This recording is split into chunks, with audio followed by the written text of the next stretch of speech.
Hey, Seattle hockey fans, Erica L. Ayala. And as I mentioned on yesterday's episode, today we have a SQUADCAST episode. We're going to get to learn a little bit more about the Kings. That's right, the LA Kings. They had a pretty big trade this season, and we're going to talk to Eddie Garcia about some things that the Kings and their fans should know about the Kraken. That's coming up on this Tuesday episode of Locked On Kraken. You are Locked On Kraken, your daily podcast on the Seattle Kraken, part of the Locked On Podcast Network, your team every day. We are the Seattle Kraken.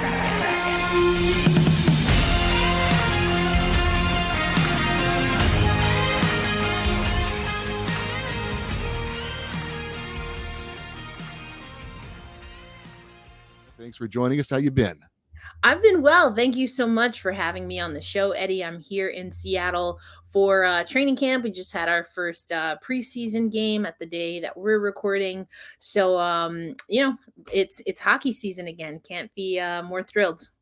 Yeah, no doubt about it. Good to talk about actual games that are going to be taking place and seeing things that develop. You never know what the story is going to be, and the Seattle Kraken are certainly a perfect example of that from last season. One of the biggest surprises in the NHL.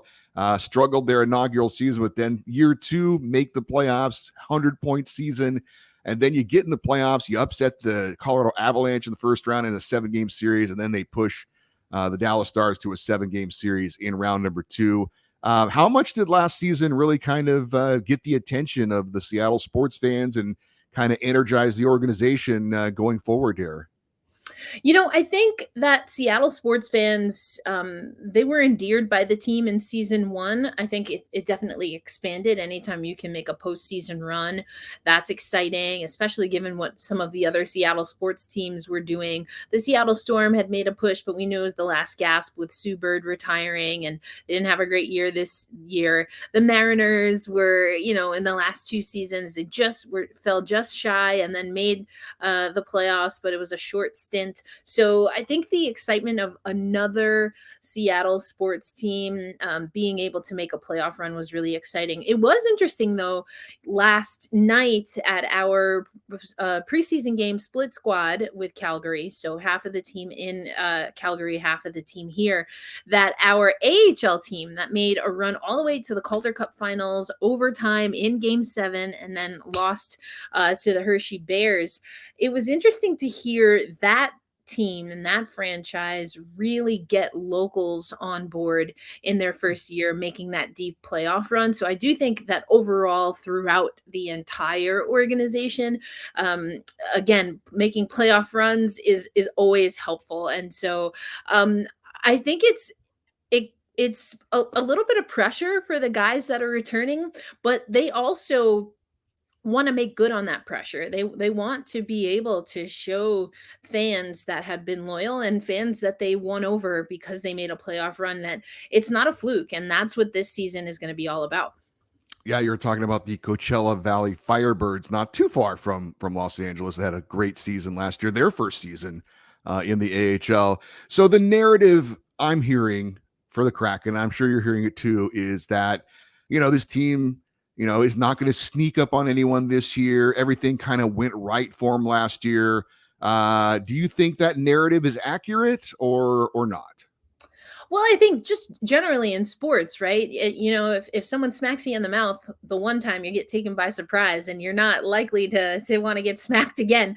So I think that there is something broadly speaking, generally speaking, that yes, that the Seattle Kraken are not going to take anyone by surprise.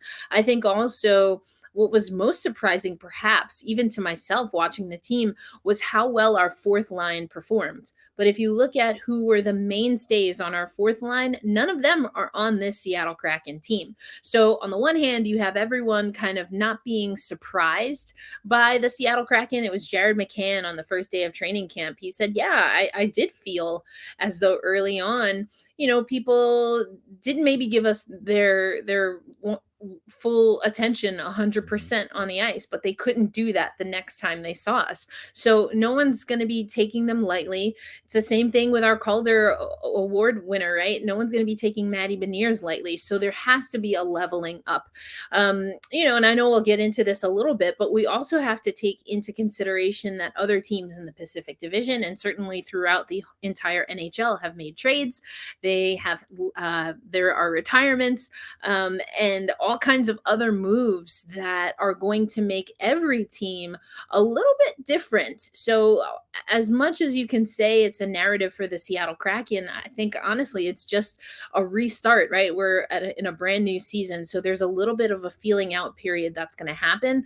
The difference with the Seattle Kraken this year is that we have a pretty strong schedule to open the season. So there's a lot that has to be done right now with the team. And that's why I've said on Locked on Kraken, this has to be the most competitive training camp that the franchise has ever seen. And there are a few guys that are fighting for spots. So we'll see if that pays dividends as we take on Vegas, Nashville, Colorado, and the like early on. You mentioned Jared McCann. He led the Kraken with 70 points, and that was tied for 59th in the league for your leading scorer. However, Seattle also had 13 different players score 33 points or more. So you certainly had maybe no big superstar, but a lot of cast of characters that can get it done. I wonder, though, is there a thought in Seattle that ultimately to get to where you want to be, the Kraken are going to have to go out and get a big time player to kind of not build around, but kind of lead the way, so to speak? Yeah, we talk about this a lot on Locked on Kraken, and there are a few things that I would say to that. One is that Jared McCann ended the season as our leading point scorer because Andre Burakovsky, who was our leading scorer, went down with injury. And we also spoke to Andre Burakovsky at training camp, and he talked about, when you have a bone break, right? It's pretty clear cut. You know how long you're going to be out. Bone heals up, you're good to go, and you come back. When you have something that's more muscle, or tissue related, he told us 3 setbacks. So that this is a Seattle Kraken team that's hoping to get Andre Burakovsky back healthy. He did not suit up for either one of our split squads. So there was a team in Calgary, a team at Climate Pledge Arena. And so that's one thing. The second thing is, are we going to get 70 points or better from Jared McCann? Who knows? I think we have potential to. Jared McCann is definitely a player who's been motivated to play a different role with the Seattle Kraken. He's the first player that we signed to an extension. Again, he was our leading point scorer last year. He went down with a gnarly injury in the postseason, and so only got a little bit of a taste of that first series. So, I think that he's going to come motivated. But to answer the latter part of the question, again, I on Locked on Kraken have been wanting us to go and fish, no pun intended, for a superstar. If you look at how other teams are built, and they're built for success over time, some of that you can go through the farm system. And I think we are waiting to see what Maddie Beniers will be. We're waiting to see what Shane Wright will be. We have some other young guys who could potentially be that. But we also saw the Seattle Kraken, I think, starting to bridge the gap with some veterans like Justin Schultz. I mentioned Burakovsky, but also bringing in Oliver Bjorkstrand. I mean, you have Vince Dunn. These are names, along with Philip Grubauer, who have won Stanley Cups. And that's important as well. But to get to that next level, right? To, as you said, our highest goal scorer or point scorer was middle of the pack, effectively, when it comes to other NHL individual players and teams. So there is more that has to be done. I have always said we're in a 3 to 5 year rebuild. So I don't think, and we didn't, if I'm being honest, make those moves in the off season. But I think if we don't see the results that we want, and again, the schedule, I think, could play a little bit of a factor in this. If we don't see the results that we want, the trade deadline could be very interesting, because for me, everything that Ron Francis, our general manager, has been saying, again, is to be in that 3 to 5 year, but also once we're a playoff contender, to remain a playoff contender. So now you're starting what we believe to be the growth period, but you also maybe arrived a little bit earlier in the playoffs than anticipated. So how do we now manage what is the timeline that we're dealing with and not kind of the projections? So I think we still do need that superstar. I think that it's not likely to come before free agency this next off season. That being said, if Ron Francis and company like the market or can make something work with the market and they feel that they need some fresh blood, I think they'll be more willing than they were in the past to make moves. We'll talk a little bit more about the Seattle Kraken with Erica L. Ayala, the host of Locked On Kraken, and get her thoughts on the LA Kings a bit. We'll do that in just a second here on Locked On LA Kings, your team every day. Do want to let you know, though, that today's episode brought to you by FanDuel. Step into the action this NFL season with America's #1 sportsbook. Right now, new customers can get $200 in bonus bets guaranteed when you place a $5 bet. That is $200 in bonus bets, win or lose. If you've been thinking about joining FanDuel, there is no better time to get in on the action. The app is so easy to use. There's a wide range of betting options, including point spreads, player props, over-unders, and more. So visit FanDuel.com/lockedon and kick off the NFL season. FanDuel, official partner of the NFL. We have more with Erica L. Ayala, the host of Locked On Kraken. A little bit more about the Seattle Kraken. They didn't do a lot, Erica, in the offseason. Kind of feeling like running it back with pretty much the same group. Do you think that that's good enough to get the same result this season?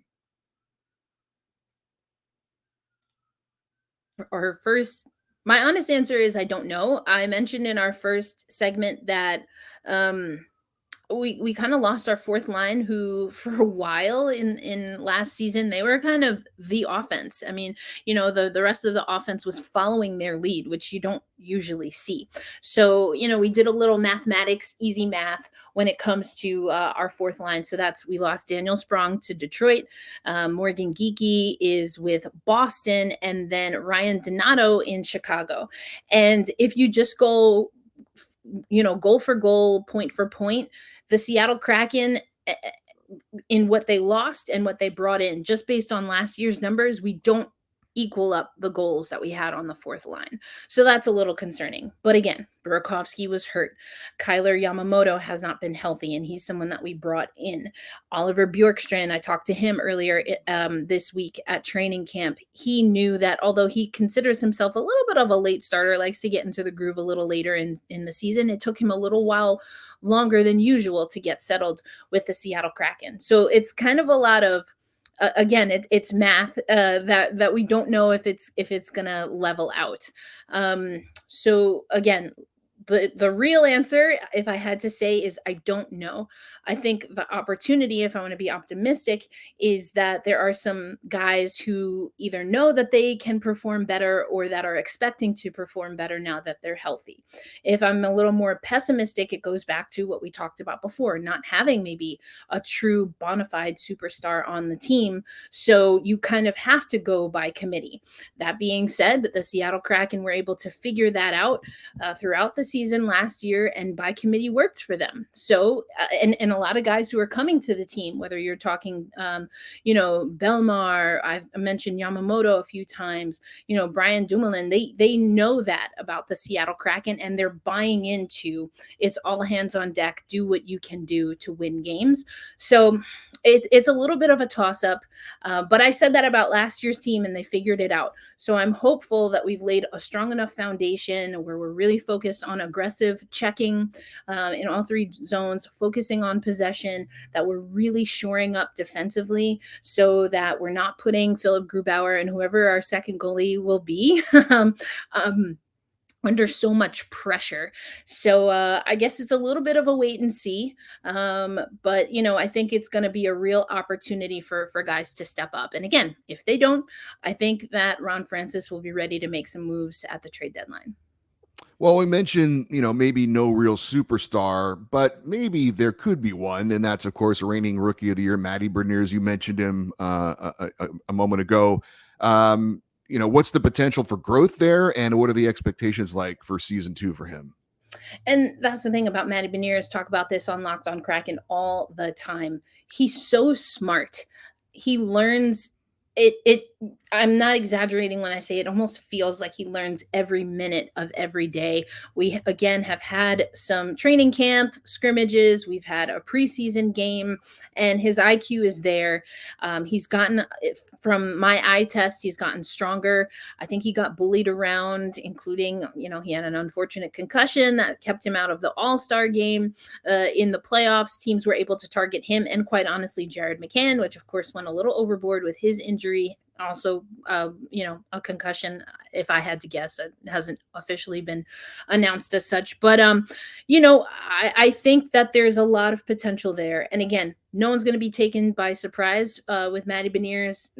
I've read articles, that just because you win a Calder doesn't mean you're going to be a bona fide superstar in the NHL. I mean, we could list names that have proven that, but Maddie's just so smart. He's so intelligent, and he really respects the game.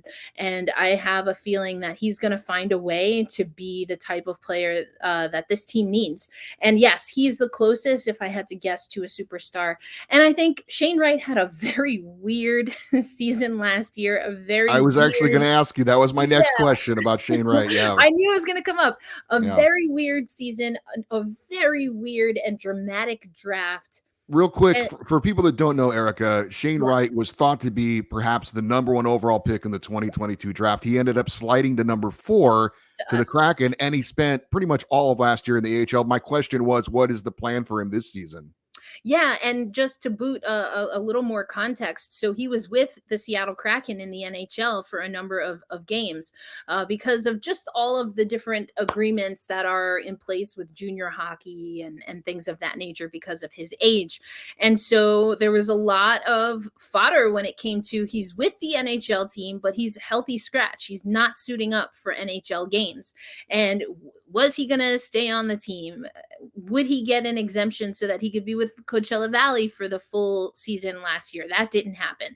And we have a little of that trickle over. So once his junior hockey season ended, Shane Wright did play with the Coachella Valley Firebirds that I mentioned, made it all the way to the Calder Cup finals. And he played steady minutes with the AHL squad.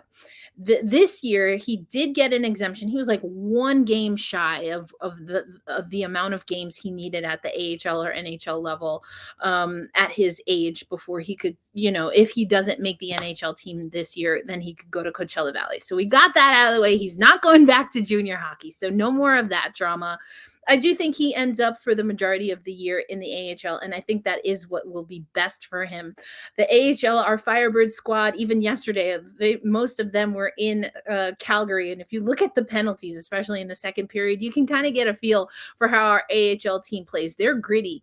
They don't take mess. They're fast, but they're also a little bit immature. And if anything, Shane Wright, he anchors that team. He steadies and really plays a great leadership role there. So I kind of like him there for the AHL. And I do think that's where he'll end up. But he's gaining that leadership in the AHL. He's getting stronger, just like Matt Beniers. He can be another great centerman for us. So while I don't see the future of Shane Wright, at least the immediate future being in the NHL or starting with the NHL, I like that we know we're going to have him with the Firebirds. I like that he has come back so much more mature, just like Matty Beniers. What I said about Matty, he's very intelligent on the ice. His IQ is just off the charts, always learning. So that's my take on those two. So not quite ready to be tried and true elite level superstars, but they'll definitely be more than serviceable for the Seattle Kraken and, or in Shane Wright's case, the Coachella Valley Firebirds. Now, I know you are locked on Kraken, but I did want to get your opinion on the LA Kings because we have a lot of different guests. We like to get a lot of different feedback on what other people think about our team. We had a huge trade in the offseason getting Pierre-Luc Dubois from Winnipeg, sending off 3 players from our roster, Gabe Velarde, Alex Iafallo, and Rasmus Kupari. Is there anything looking at the Kings that you're impressed with? Anything you're not impressed with? Concerns, thoughts on how strong they are, just anything in general that you think about when you think about the LA Kings for this season? Yeah, well, I'll start with this, I guess, just generally. I'm really jealous of squads that have like off-season moves to talk about, that are kind of like national NHL news, because that's not the Seattle Kraken. We're not there yet. Like I said, the biggest national news outside of book talk. Oh my gosh, which was so insane that I had to talk about that on. Oh yes, the romance novel thing, Oh right? my gosh, and Alex Wenberg, poor guy, and like kudos to his family. Anyway, we can do Yeah, that on another. if you don't know, Google it. It is a Yeah, crazy story. Yeah. we'll share that story on another podcast. But to your question about the Kings, like I said, a little jealous of teams just generally speaking that have these blockbuster trades. As someone who comes from the women's hockey side, I knew of and covered Alex's sister, Julie Ayala. I was a little sad to see him go, but that's just, like a personal connection. But I think what I've always known about the Kings, and when I'm asked to make, Pacific Division predictions, which I'm sure we'll get to as well, the Kings are a team that I think the Seattle Kraken should look to. They are a team that, for me, has had to figure out a way to balance their young talent, because what do we know about the Pacific Division in the last handful of years? That there's been a decent amount of high draft picks, right? And I think the Kings are one of those teams that has been able to not always get it perfect, but has really been trying to find their stride when it comes to balancing young talent, but also pumping in veterans. And we have kind of the Vegas Golden Knights model, the Seattle Kraken are super conservative, I think, just collecting all those draft picks. And then I think the Kings are in a place right now where they can realistically start pressing the right buttons, which for me makes them a top 3 team for sure in the Pacific Division, and a team that the Seattle Kraken is going to have to chase if we want to be in the playoffs outright and not in a wild card spot again. Well, let's talk a little bit about the Pacific Division, but let's do that here in just a moment. We wrap it up with Erica L. Ayala, the host of Locked On Kraken, here on Locked On LA Kings, your team every day.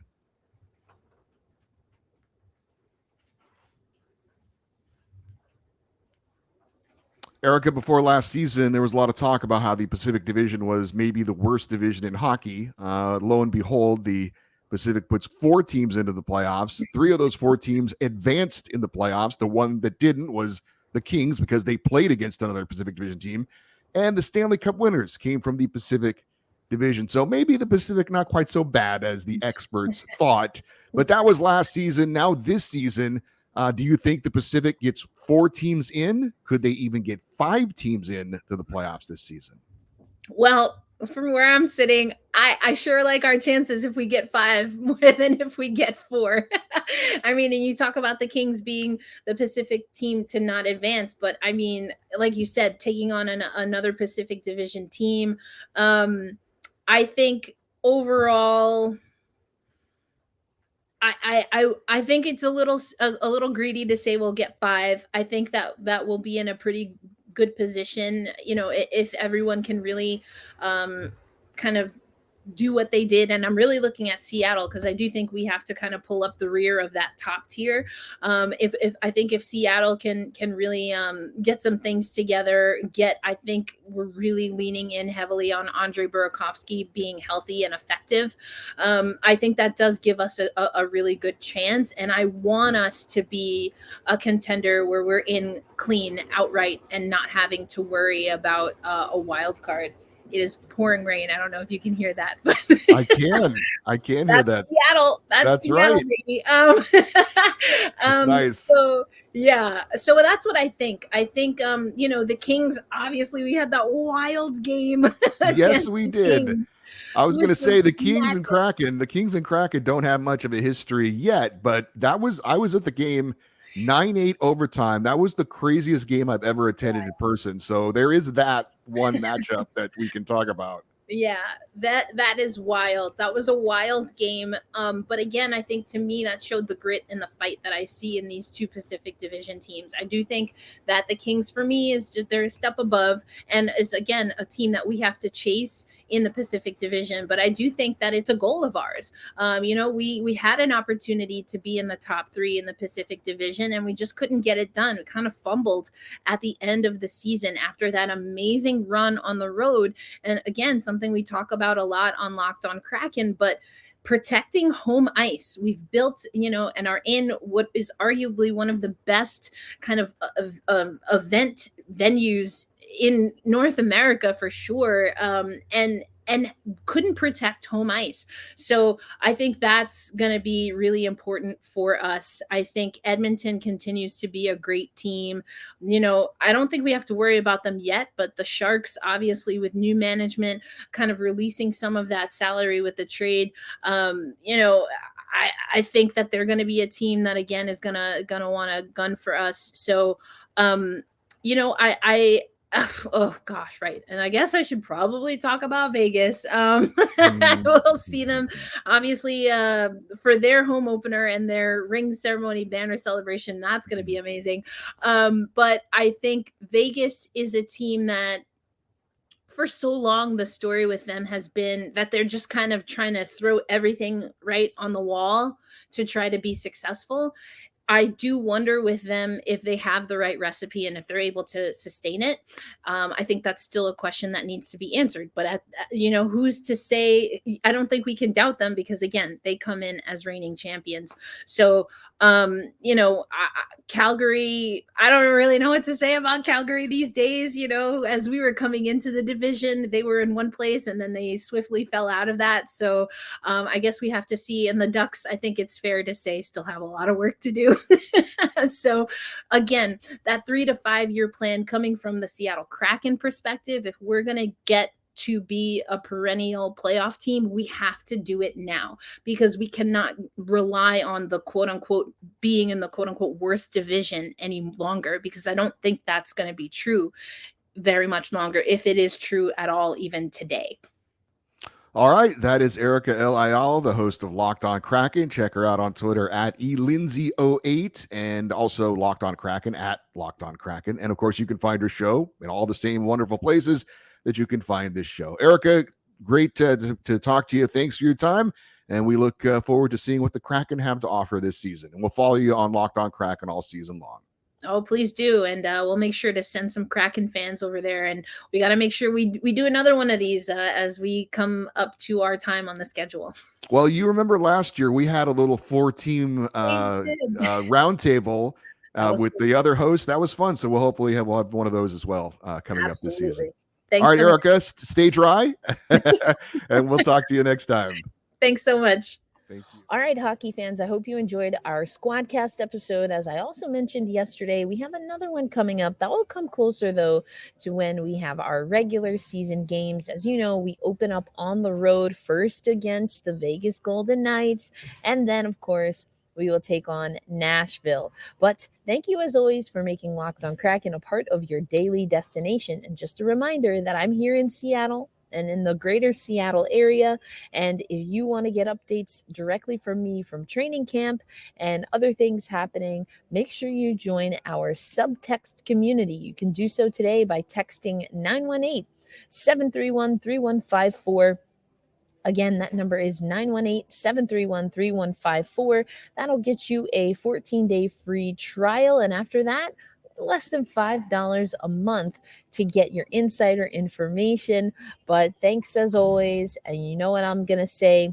Be kind to yourselves. Stay warm in these Seattle streets, if that's where you are. And of course, be kind to everyone else. Hold fast, stay true, and we'll come back tomorrow with some more takeaways for morning skate, training camp, and of course, preseason. Peace out.